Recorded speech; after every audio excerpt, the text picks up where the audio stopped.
De toute façon, Faure, il parle jamais. Il ne dit jamais rien. Il laisse faire. Moi, je ne suis pas pour que qui que ce soit extradé et rendu à un pays où on sait qu'il peut y avoir un assassinat, ou une condamnation à mort, etc. Si j'avais été le président du Togo, je n'aurais pas extradé Damiba. Une question brûlante secoue l'opinion publique ouest-africaine.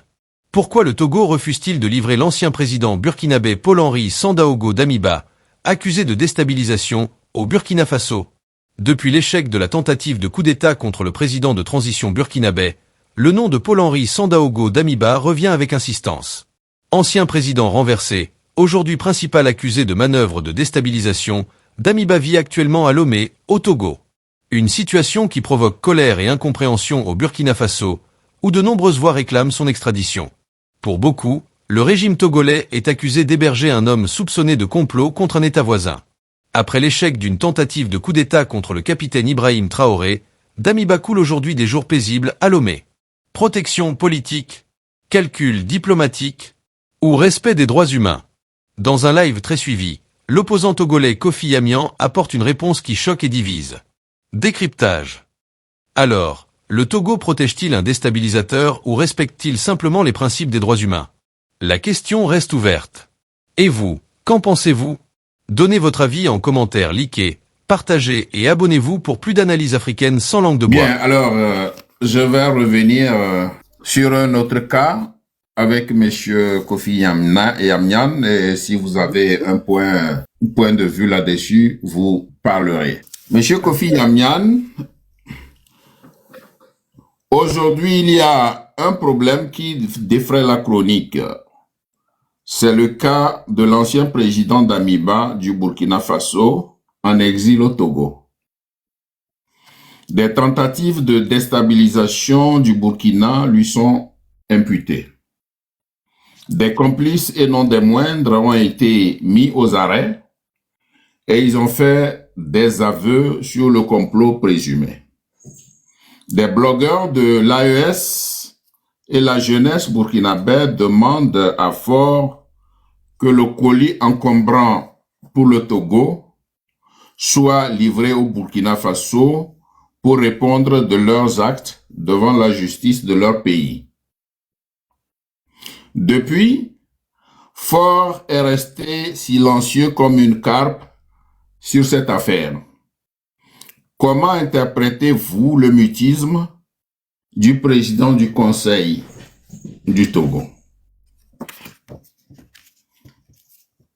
De toute façon, Faure, il parle jamais. Il ne dit jamais rien. Il laisse faire. Alors, dans mon sens, dans mon humanité que j'ai évoqué tout à l'heure à 2 reprises, moi, je ne suis pas pour que qui que ce soit extradé et rendu à un pays où on sait qu'il peut y avoir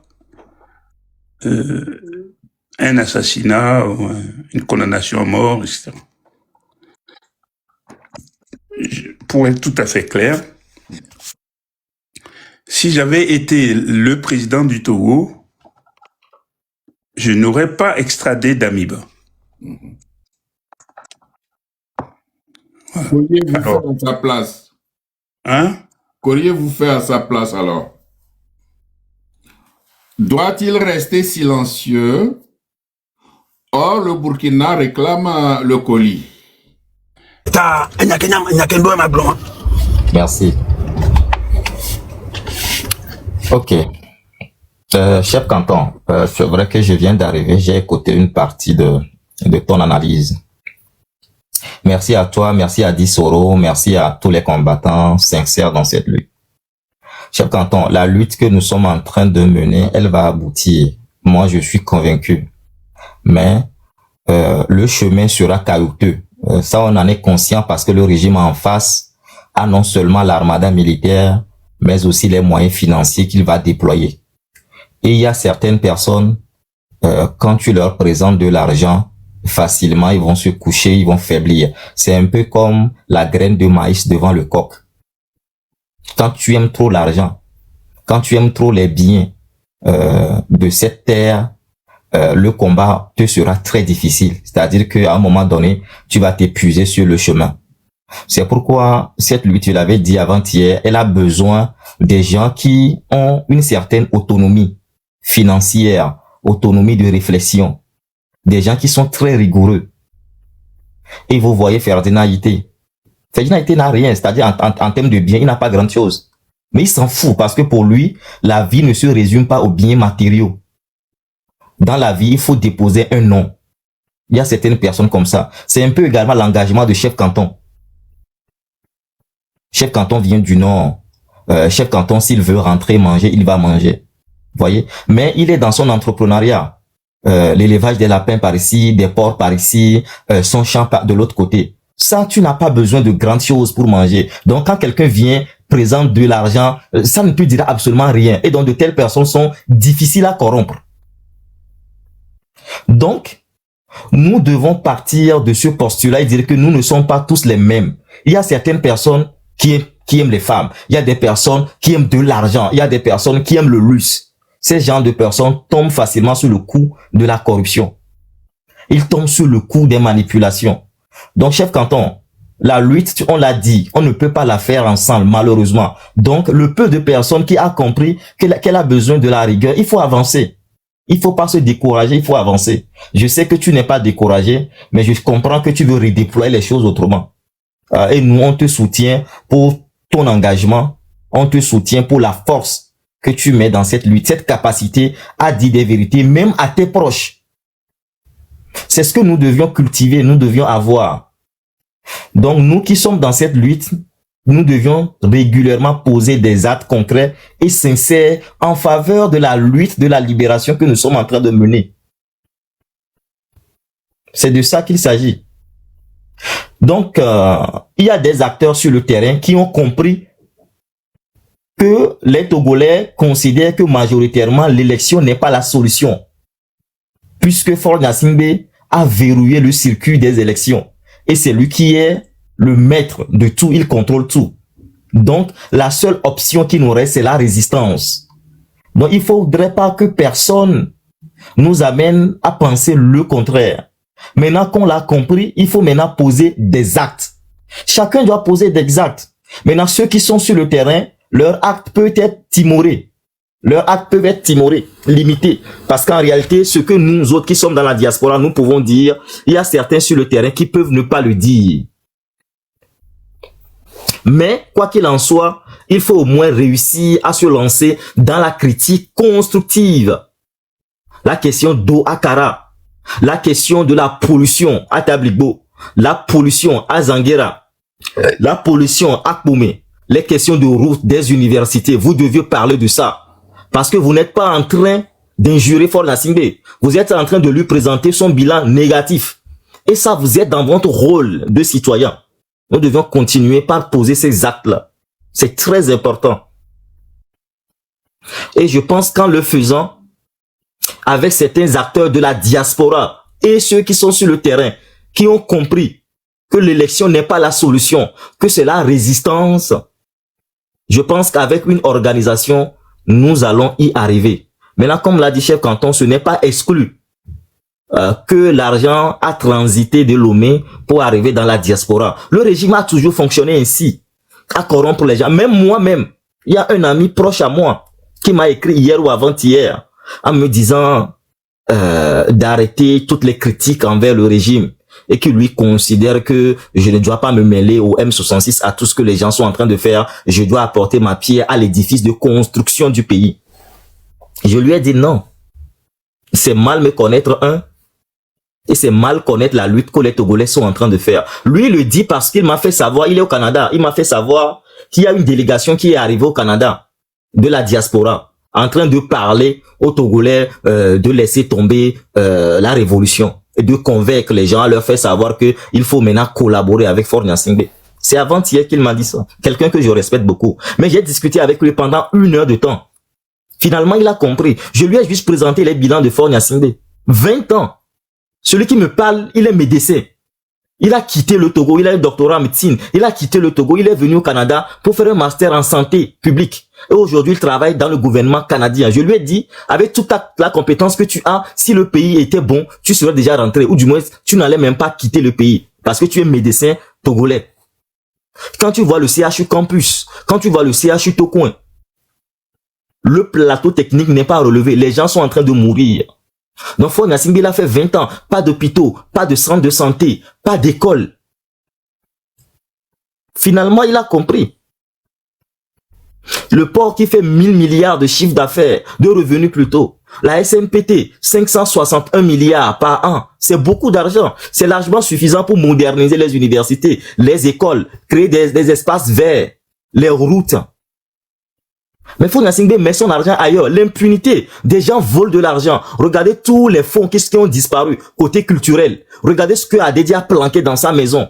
Regardez les fonds qu'il a fait sortir de Lomé pour pouvoir acheter ou du moins investir dans l'immobilier en France, en mettant en place une société civile immobilière à Houé, où ils ont pu acheter l'immeuble cash qui fait aujourd'hui objet du siège social à un coût d'un demi-milliard. Comment est-ce que cette somme a pu quitter Lomé pour arriver en France? Même en France, ici, on ne paye pas comme ça cash. C'est des prêts qu'on fait en banque pour ces différentes opérations. Mais comme nous, on est dans le blanchiment de capitaux, on fait sortir de l'argent, on paye cash. C'est de ça qu'il s'agit.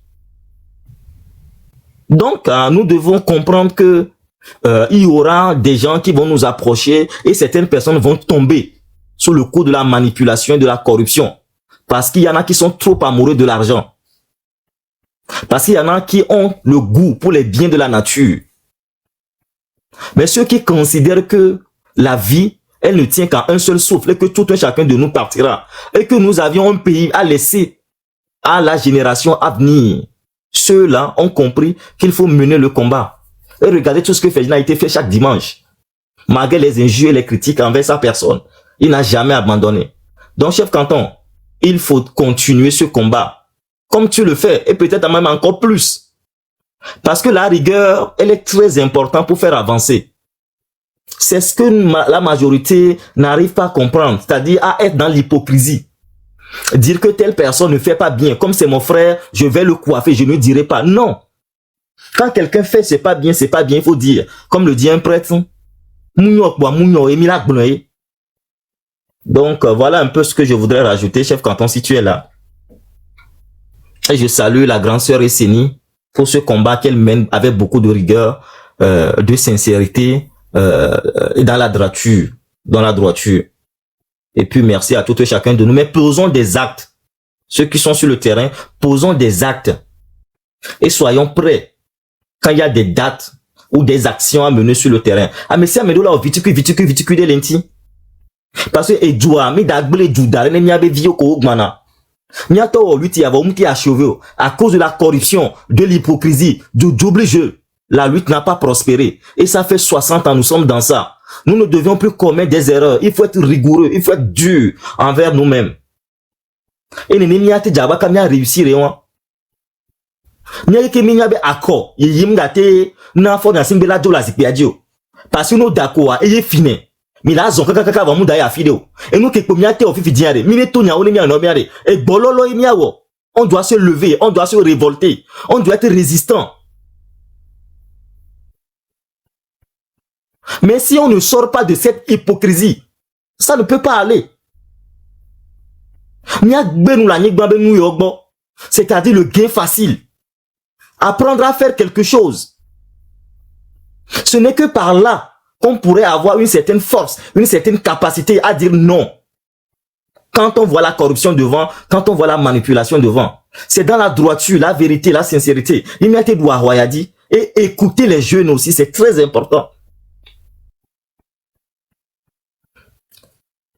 Donc, ah oui, 10 euros veut monter. Chef canton, il semble que 10 euros veut monter.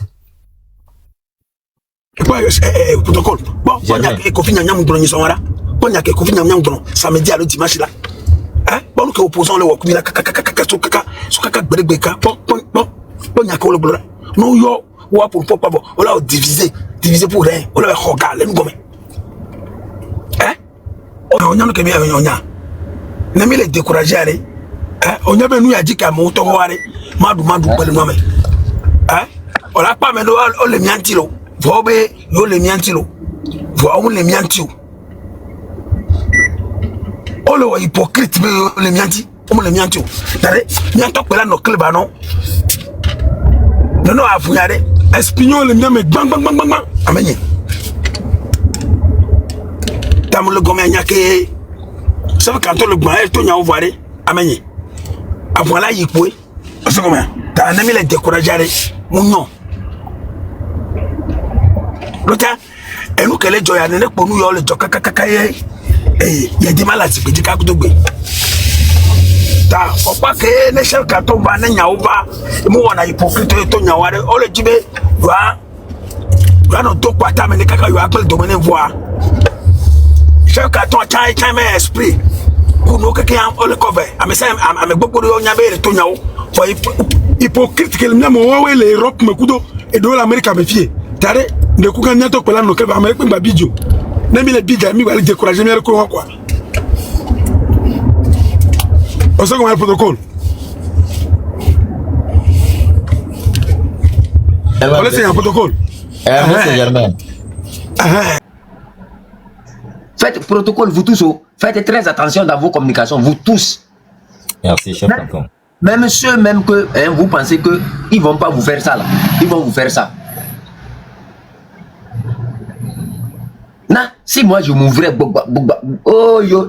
Ce que moi j'ai dit dans ton inbox, dehors, je vais répéter ça. Il n'y a pas chien qui va me dire je ne vais pas répéter ça. Mais le cercle fermé, faites en sorte que votre cercle fermé là soit fermé à jamais. Le jour où ils auront votre direction, ils auront votre stratégie, vous êtes finis. Ils sont nombreux qui s'expriment en nous, non. Mais en réalité, ils ne parlent pas de Dieu, du Tout-Puissant. Ils parlent de Dieu, celui qui est devant vous. Hein, ce que vous pouvez faire pour faire du mal. Il ne parle pas du suprême. Jamais. Ils ne vous aiment pas. Hein. Ils ne vous ont jamais aimé. Si vous avez observé, je vais vous envoyer certaines choses. Vous allez essayer d'analyser ça. Pour voir, en fait, quand tu vois la personne parler, tu vas croire qu'en fait, la personne est en train de supporter le combat. Mais en fait, la personne est en train d'embêter. Quand vous prenez le temps de suivre la logique, vous allez voir que en fait la personne est en train de détruire. Mais ça, toi, aux premières émotions, tu vas croire que non, la personne est en train vraiment de dire quelque chose de potable.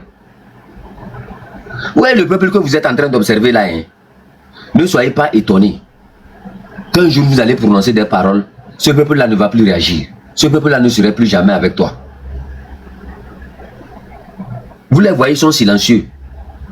Vous voyez 100 et quelques personnes connectées, mais vous ne voyez pas tous commenter. Vous ne vous posez pas la question. Est-ce que ces 100 et quelques personnes connectées, ou bien 200, 300, 400, ou bien 1000 qui sont connectés là, est-ce que tout cela, hein, nos ancêtres ne sont pas venus dedans? À bon attendeur, salut. Donc, tu sais, il y a quelque chose qu'on doit comprendre aussi, quoi. À chaque fois, j'aime toujours dire ça. La qualité vaut mieux que la quantité. Tu sais, non? La qualité vaut mieux que la quantité. Et Gbagbo Laurent même a dit aussi que lui, quand lui voit une foule qui sort contre lui, qui le déteste, lui, il est content. Lui, savent comment faire pour faire évoluer. Mais la foule qui sort pour lui soutenir là, que la majorité d'entre eux sont ses ennemis. Est-ce que tu me comprends? Donc, le peu que nous avons, on n'a qu'à être fiers de ça. C'est pas avoir, comment l'appelle-t-on, avoir des milliers de personnes sur nos comptes qui est le valeur, quoi. Le valeur, c'est la qualité.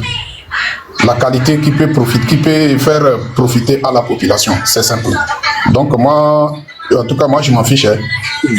Moi, je te dis que la meilleure organisation, hein, que chacun d'entre nous commence par s'organiser d'une manière à ce que il soit autonome d'une manière ou d'une autre à déployer ses propres forces. Est-ce que vous comprenez ce que je dis? En fait, on s'est tellement... 5 sur 5. On s'est tellement trop mélangé avec certaines personnes là qui n'ont pas une autonomie de déploiement. Et C'est ces personnes-là, en fait, qui créent le vrai problème. C'est ces personnes-là, en fait, qui créent le vrai problème. On passe tout notre temps à construire quelque chose et ces personnes-là passent là-bas avec des paroles mielleuses et de la manipulation pour détruire. Tu sais, il y a quelques jeux en place qui est en préparation. Les gens veulent profiter de les détenus qu'on a libérés, profiter de certains détenus pour convaincre. L'argent est rentré dans la diaspora. Moi, je te dis, quand tu vois tous ces gens qui essaient de faire gling-gling, c'est l'argent. Moi, je sais ce que je te dis. On passe par les gens que tu es en train de dire là, pour donner, parce que eux, ils ont fait croire aux gens qui sont des combattants. Les gens se sont approchés d'eux, et là, ils ont pris leur part. Quand ils ont pris leur part, maintenant, qu'est-ce qu'ils font? Le jeu que tu es en train d'observer là, c'est l'argent. Il n'y a rien autre que ça, c'est l'argent.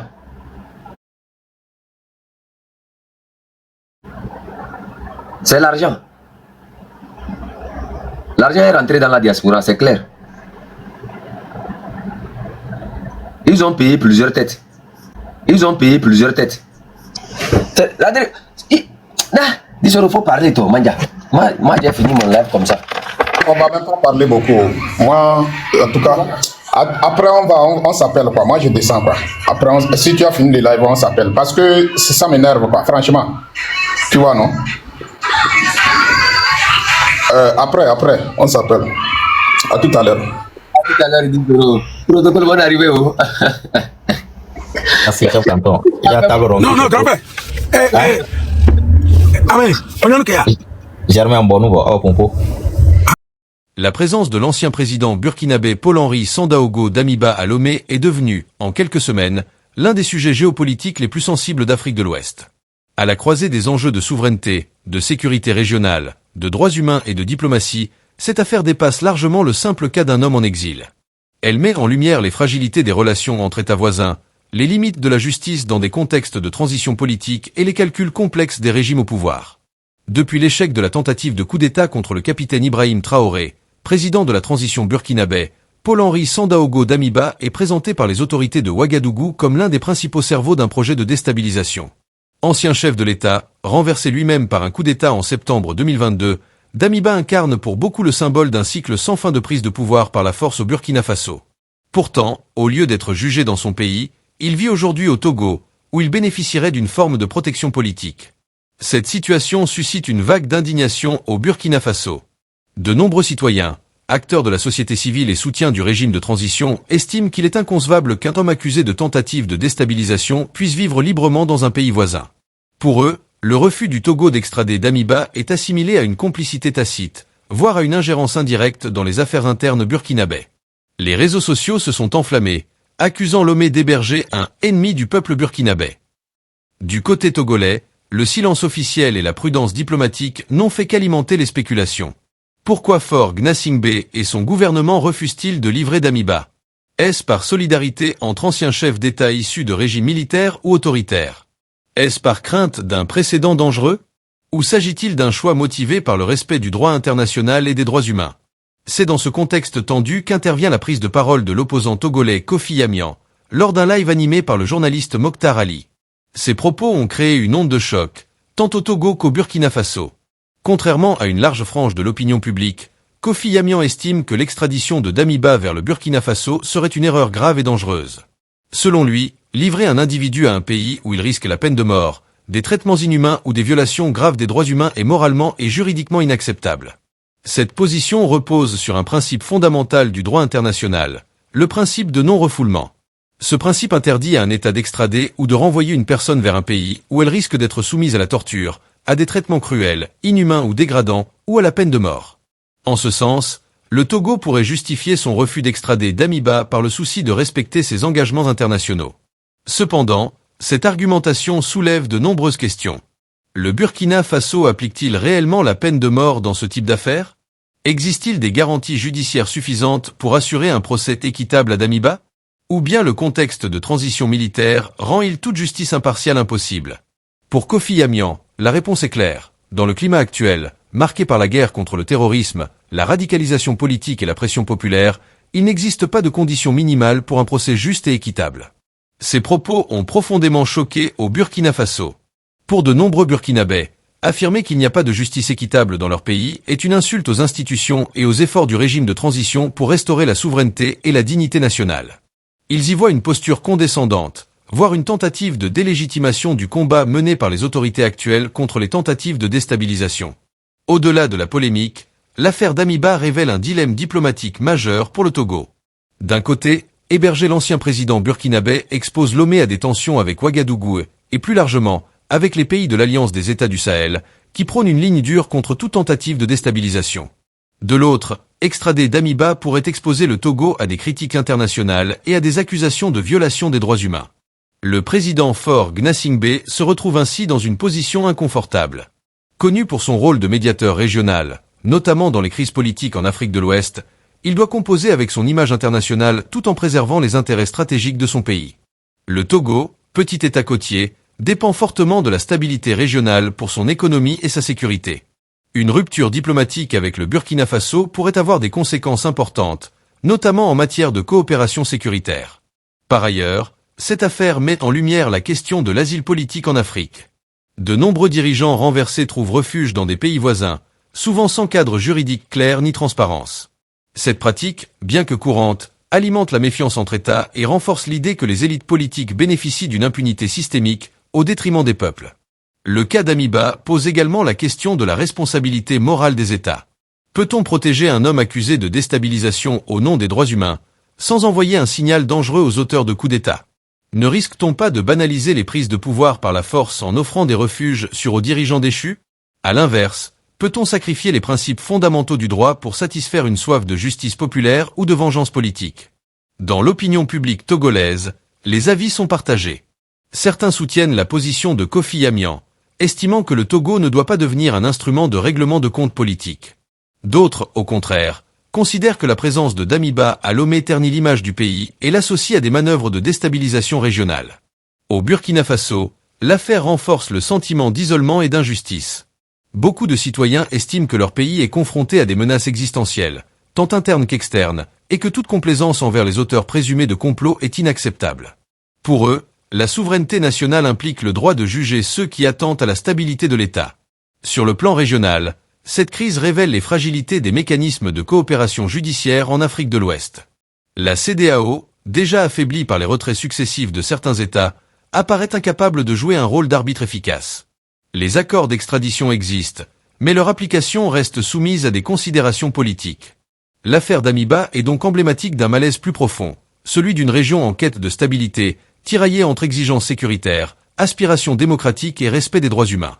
Elle met en évidence les contradictions des régimes qui, tout en dénonçant les coups d'État, peinent à offrir des cadres institutionnels solides et crédibles. En définitive, la question centrale demeure. Que doit primer entre la justice, la sécurité et les droits humains?